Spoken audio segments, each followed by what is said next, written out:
ఈ వీడియోలో మీకు ఒక 3 డేస్ చూపిస్తున్నా. అది కూడా ఒక 10 డేస్ గ్యాప్, తర్వాత ఒక 3, 4 డేస్ గ్యాప్‌లో వీడియోస్ అనమాట ఇవి. హాయ్ అండి. Welcome back to Vardhil ideas.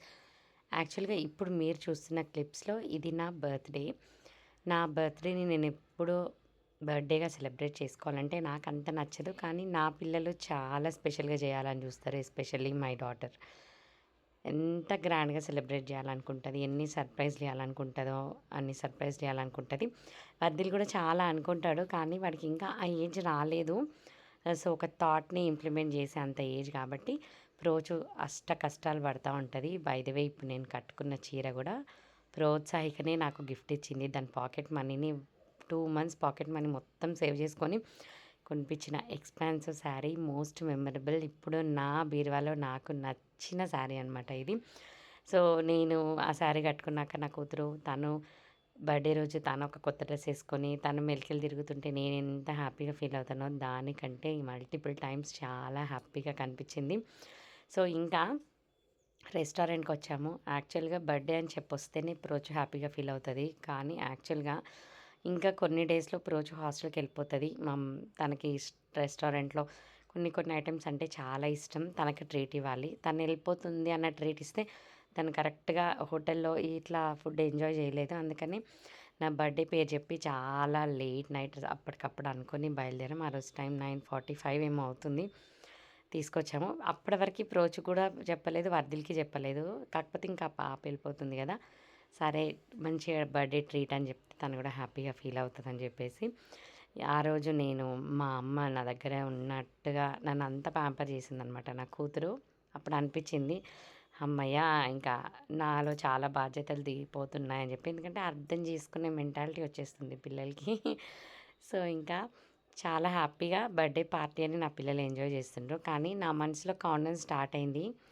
నా కూతురు ఇంకా హాస్టల్‌కి వెళ్ళిపోవాలి. ఇంకా కొన్ని డేస్‌లో వెళ్ళిపోతది కదా! తను అడిగినయి అన్నీ తీర్చానో లేదో, ఇంకేదన్నా మైండ్‌లో ఉందని చెప్పి. కానీ నా కూతురు మస్తు హ్యాపీగా ఉంది. ఎందుకంటే మమ్మీ బర్త్‌డే.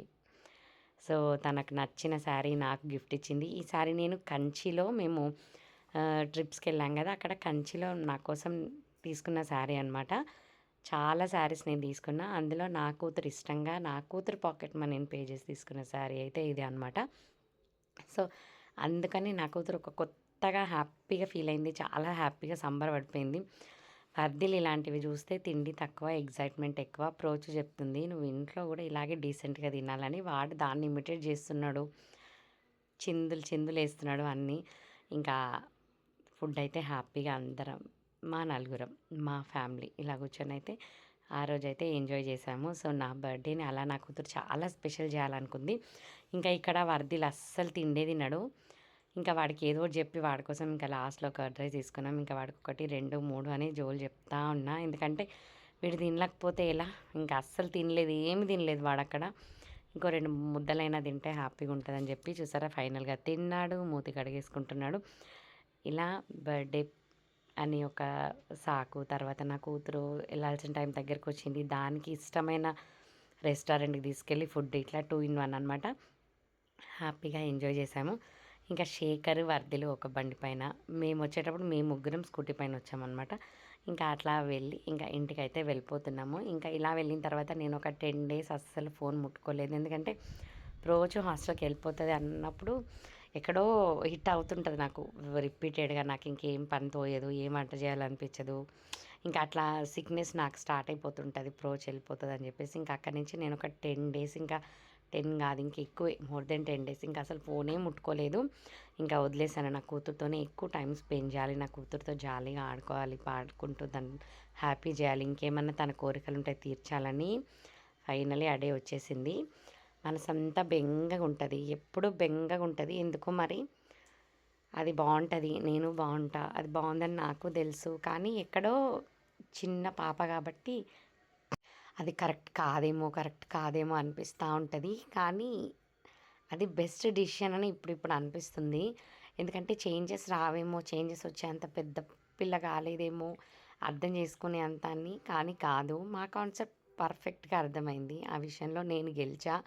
ఒక మదర్‌గా అనిపిస్తది. ఎందుకంటే ఒక 1 ఇయర్ అంతా స్ట్రగుల్ అయింది. చాలా చాలా స్ట్రగుల్ అయింది. కానీ ఈ ఇయర్ నేను ఎక్స్‌పెక్ట్ చేసిన దానికంటే రెట్టింపు మనం ఒక బాల్‌ని ఎంత స్పీడ్‌గా త్రో చేస్తే అది మళ్ళీ అంతే బౌన్స్ అవుతది. ఇప్పుడు అలాగే నా కూతురు ఇంత త్వరగా నా ఆలోచనలని, నా థాట్ ప్రాసెస్‌ని మొత్తం అర్థం చేసుకొని, నేను ఇలా అనుకున్నానో నాకంత మంచి రిజల్ట్ ఇస్తుంది కాబట్టి, సో, ఆ రోజు వెళ్ళిపోతుంది ప్రోచు. సో, నేను కూడా వెళ్ళిపోతున్నా. ఒక 2 డేస్ రాము. నేనే వెళ్ళట్లేదు ప్రోచుకి. Best friends. ప్రోచు ఏజ్ ఫ్రెండ్స్ హాస్టల్‌లోనే ఉంటారు. ఇక్కడ దానికంతా నా ఏజ్ ఫ్రెండ్స్. నాకే ఫ్రెండ్స్ తక్కువ. నాకంటే తక్కువ నా కూతురికి. ఇంకా హాస్టల్‌లో తోలియడానికి నేను ఒక్కదాన్ని రావట్లేదు. జ్యోతి వాళ్ళ సిస్టర్ గూడా వస్తున్నారు. మేము ఇటు నుంచి ఇంటికి రావట్లేదు ఇంకా. డైరెక్ట్ హైదరాబాద్ వెళ్ళిపోతున్నాము. ఎందుకంటే బర్త్‌డే సెలబ్రేషన్ చేసుకున్నాము. మరి నాకు గిఫ్ట్ కావాలి. నా కూతురు నా కోసం హాస్టల్‌కి ఇంత హ్యాపీగా వెళ్ళిపోతుంది.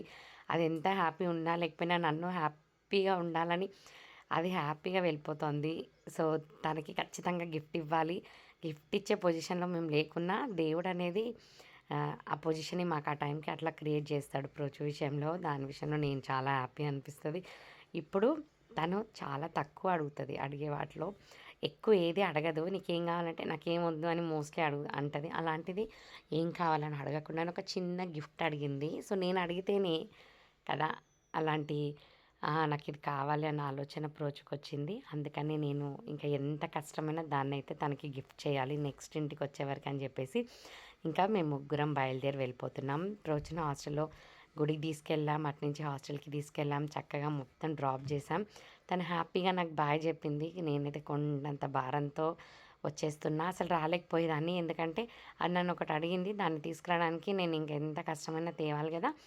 కష్టంగా ఏం తేలేదు. చాలా ఇష్టంగా వెళ్తున్నా తీసుకురావడానికి. అందుకని హైదరాబాద్ రావటం అయింది. నెక్స్ట్ డే మళ్ళీ మేమిప్పుడు వెళ్తున్నాము.